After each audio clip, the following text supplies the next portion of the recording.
መፍትሄ እንሰጣለን ብለው የክልሉን የገጠመውን ችግር ጠመንጃ በማንሳት ወደ ጫካ የገቡ ኃይሎች አሉ። ላለፉት 3 እና አጋማሽ ዓመታትም ክልሉ ላይ እንግዲህ ግጭት ላይ የቆየበት አካባቢዎች ቀላል አይደለምና አንደኛ የክልሉን ችግር ለመፍታት ከዚህ የተሻለ ሌላ አማራጭ አልነበረም ወይ ብሎ መውሰድ ይቻላል።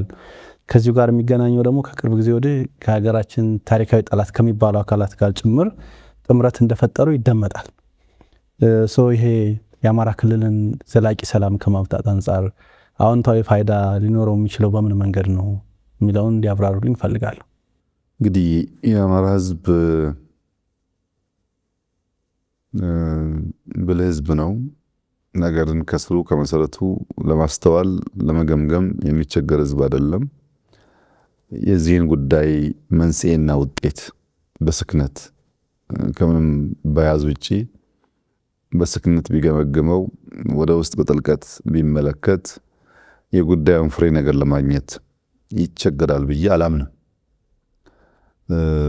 ከአማራ ክልል ወደ ጫካ የገቡ ሰዎች፣ ከኦሮሚያ ወደ ጫካ የገቡ ሰዎች ወደ ጫካ ለመግባት የሰጡን ምክንያቶችና አሁን እየሆነ ያለውን ነገር ቆም ብሎ ማየት ነገርየውን ከመሰረቱ ለመረዳት የሚያግዝ ይመስለኛል።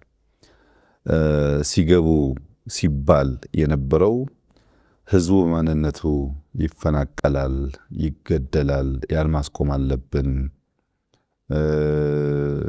አስተዳደር ወሰን ቅድም ያነሳው ጉዳይ ምላሽ ማግኘት አለበት ወይም የትግሉ የዳቦ ስም ለህልውናችን መታገል አለብን የሚል የነበረው። በተጨባጭ ባለፉት ዓመታት ያየናቸው ውጤቶች ደግሞ ሰው ከቤቱ ሲወጣ የሚሸማቀቅበት፣ ለመመለሱ ምንም አይነት ዋስትና የሌለው፣ ከደብረ ማርቆስ ደጀን መሄድ መከራ የሆነበት፣ ሀብት ንብረቱ የሚዘረፍበት፣ አዛውንቶች ትላልቅ ሰዎች የሚገደሉበት፣ መምህራን የሚታገቱበት የሚገደሉበት፣ የአማራ ሕዝብ ልጆቹን ለማስተማር የሚቸገርበት ሁኔታን ነው በክልሉ ማየት የቻል ነው። ይህ ነበር ወይ ዓላማው ብለህ በሰከነ መንገድ ብታይ መንስኤውን ውጤቱን መገንዘብ የሚከብድ አይመስለኝም። እነዚህ ኃይሎች ከታሪካዊ ጠላቶቻችን ጋር የጀመሩት ያልተቀደሰ ውህደት ያልተቀደሰ ጋብቻ ምን መልክ አለው ላልከኝ እኔ የሚያስታውሰኝ የከበደ ሚካኤልን ምሳሌያዊ ግጥም ነው። ከበደ ሚካኤል አንዲት አይጥ ትንሽ ከእናቷ ጋር ቅራኔ ቢጤ ገብቷት በኩርፊያ ስሜት ካሉበት ጉድጓድ ፈንጠር ብላ ትወጣና ጉዞ ስትጀምር በቅርብ ርቀት ጸጉራም ድመት ታያለች እና ያየችውን ድመት እንዲሁም ከእናቴ ጋር ከምጨቃጨቅ ጓደኛ አገኘሁ፣ ወዳጅ አገኘሁ፣ ሄጄ ተዋወቀዋለሁ፣ ወዳጅ አለው ብላ ወደ ድመቱ ጉዞ ስታቀና ከሰማይ በጣም ከፍተኛ ፍጥነት የሚመጣ ጭልፊት ታያለች። ጭልፊቱ የመጣው ለሷ ይሁን ለድመቱ ይሁን ባታቆም ፍጥነቱ እና የሚበርበት አኳን ስላስፈራት ተመልሳ ሮጣ ወደ ጉድጓድ ትገባለች። ጉድጓድ ውስጥ ትገባና ለእናቷ የገጠማትን ነገር ትናገራለች። እናትየውም አየሽ ፈጣሪ ያተረፈሽ እንጂ አደጋ ውስጥ ነበርሽ። ጸጉራሙ ድመት ራቅ ብሎ ተቀምጦ ያየሽው ልትወዳጀው የፈለግሽው የሁል ጊዜ የኛ ጠላት እኛን እያደነ የሚበላል ድመት ተብሎ የሚጠራ ነው። ጭልፊቱም ያየሽው ፋታ ብሰጪው ኖሮ ቢደርስብሽ አድኖ መውሰድ የመጣ ነው።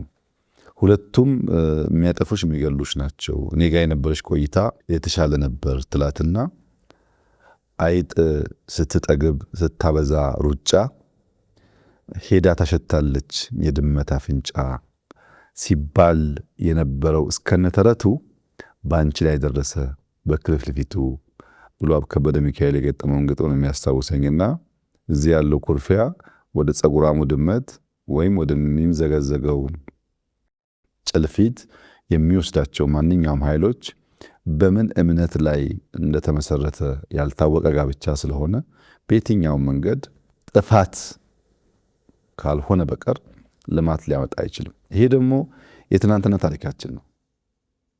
ለመማር ለፈለገ ሰው ትናንት ከነዚህ ኃይሎች ጋር በነበረ ትብብር ኢትዮጵያ በዘመናት ታስተዳድር የነበረውን ቀይ ባህር አጥታ የጂኦግራፊ እስረኛ የሆነችው በነዚህ ኃይሎች ጋር በነበረ ትስስር ነው። ከነዚህ ኃይሎች ትስስር ውጪ ኢትዮጵያን ጂኦግራፊክ እስረኛ ማድረግ የሚችል ምንም አይነት ነገር አልነበረም። የኛው እንክርዳዶች ያልተቀደሰ ጋብቻ ፈጥረው አጠቃላይ የዓለም ሁኔታን ፈቅዶላቸው ነው ኢትዮጵያን አሁን ያለውን ትውልድ ሳይሆን በጣም ብዙ ትውልድ ዋጋ የሚያስከፍል ታሪካዊ ጥፋት የተፈጸመው። ከነዚህ ኃይሎች ጋር የሚደረገው ሌላው ሽርጉድ መሰል ጥፋት ከማምጣት ውጪ ለኢትዮጵያውያን ምንም አይነት ጥቅም አያመጣም። ከነዚህ ኃይሎች ጋር የተደረገውን ትብብር ጥቅምና ጉዳት ለመመዘን አንዳንድ ጉዳዮች ብቻ አስታውሰህ ጠይቀህ ከገመገምክ ሁኔታው ምላሽ ያገኛል። የአማራ ሕዝብ እንደ ሕዝብ በጠላትነት ፈርጆ የኖረው ማን ነው? የአማራን ሕዝብ በድርጅቱ ጽሑፎች፣ ሰነዶች እንደ ጠላት አስቀምጦ እታገለው ያለው ኃይል ማን ነው? የአማራን ሕዝብ እንደ ሕዝብ በትግል ዘፈኖቹ፣ በፖለቲካ ሰነዶቹ ሕዝብን በሚከፋፍል አንዱን ገዢ አንዱን ተገዢ፣ አንዱን በዳይ አንዱን ተበዳይ በሚያደርግ መንገድ የትርክት ስብራት ያልነውን የሐሰት ትርክት ብሔሮች ከብሔሮች ጋር የተጋመዱ የተዋሃዱ አብረው የኖሩ የተጋቡ ሳይሆኑ አንደኛው ያጠፋው አድርጎ የሳለው አሁን የምናየው ጥንቅጥ የፈጠረው የምን ፖለቲካ ውጤት ነው? ለነዚህ ኢትዮጵያ የተፈጠሩ እንክርዳዶች፣ ለገዳዮች፣ ለሴራ ጎሳሚዎች፣ ጎንጓኞች የጦር መሳሪያ የሚያስታጥቀው ሀገር ሴቱ ነው። ከለላ መከታ ሆኖ ኢትዮጵያን የጂኦግራፊክ እስረኛ ቀይ ባህር አልቦ የሆነች ሀገር እንድትሆን ለነዚህ ኃይሎች ከለላ ይሰጥ የነበረው ሀገር የቱ ነው? እነዚህ ጥያቄዎች ማንሳት የሚችል የትኛውም ኢትዮጵያዊ አሁን ላለው ላልተቀደሰ ጋብቻ ምላሽ ያገኛል። ትናንት ከነዚህ ኃይሎች ጋር በነበረን ትብብር መሳይ የጥፋት መንገድ ኢትዮጵያ ላይ ጥቁር ጠባሳ ጥለን አልፈናል። አሁን ደግሞ እንደገና ያንን የሚደግም ነገር ማድረግ ሌላ ጥፋት የሚያመጣ ይመስለኛል። ወደ ስሁት ግምገማው ስትሄድ ግን የዛይቱ ኢትዮጵያ የያኔዋ ኢትዮጵያ አይደለችም። አንድ ከዛ ጊዜ ተመራለች። ሁለት የዛን ጊዜ ስብራቶች፣ ጥፋቶች አውቃ ተዘጋጅታለች። አሁን ባላት ህልውና ላይ የሚገዳደራት ከመንገዷ የሚያወጣት ነገር እንዳይፈጠር ብትሞክርም ትናንት በነበረው ደረጃ ስጋት የለባትም። ትናንት በነበረው ደረጃ